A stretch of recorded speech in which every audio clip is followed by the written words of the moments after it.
Well, I got my name Bad Boys from basically when I was a kid. I used to fight at the Lawton boxing club they had here, and once I started fighting, I got pretty good at it. And then I turned professional at the age of 28, which was kind of late in boxing. But when I turned professional, I felt I was pretty good from my history from being an amateur.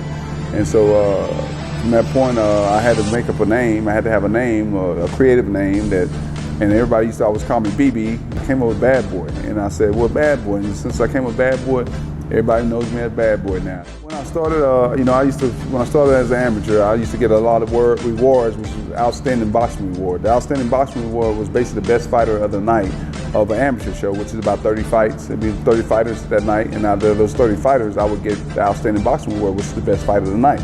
And I used to try to win it every time. At the age of 28, a guy, Gil Pelletier, came to Lawton with a gym, and then I don't know how it happened, but I ended up getting my first professional fight.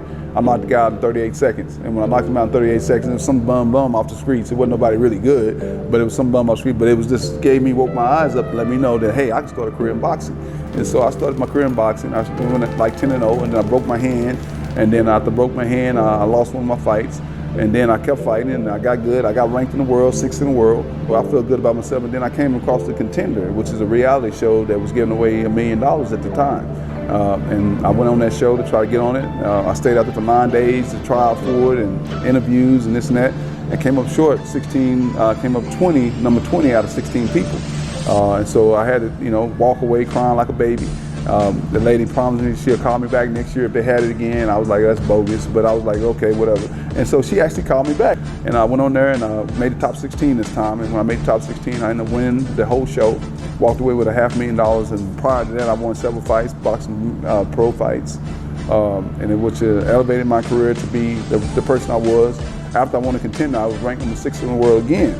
Won the $500,000, and I said, well, man, let me take a break and get my knee fixed. It took 2 years for me to come back. And after I came back, that's when I became ranked again as far as 6th in the world. And then, of course, I took another fight short notice. Being old, I was 44 years old my last fight. So I felt that my age was just catching up to me. And at that point, I had to go ahead and sit down and kind of end my career.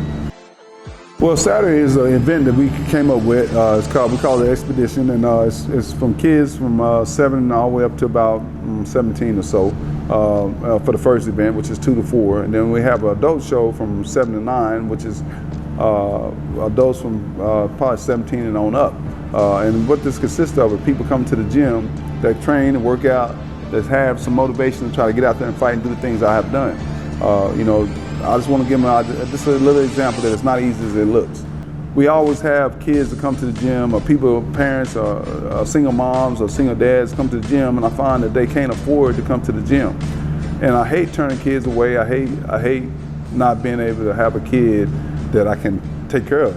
So I get a little emotional about it. But anyway,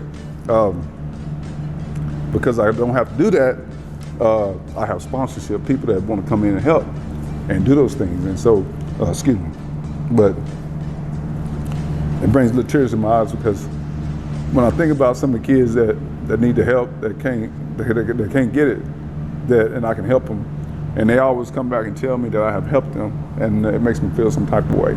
And so it's good that I have a lot of people that like to come together and help commit to things like this, to help kids do things like this. And so I have created a thing where not only I create revenue for this event, but also create sponsorships, so people that want to come in and help these kids get better and exploit their life and maybe come out and turn out to be like I did. When I was fighting, before I started fighting, I had to work job to job. I worked at all these different places, and I got myself to a point where I was able to walk away from that. And it was all based off of my history of being able to be a fighter, of the times that I went to those little amateur shows, and I really try to be the best boxer that night. I look at it like, I try to teach my kids, my son, and everybody that that comes to my gym, that maybe one day you can actually do anything you want to do if you put your heart to it.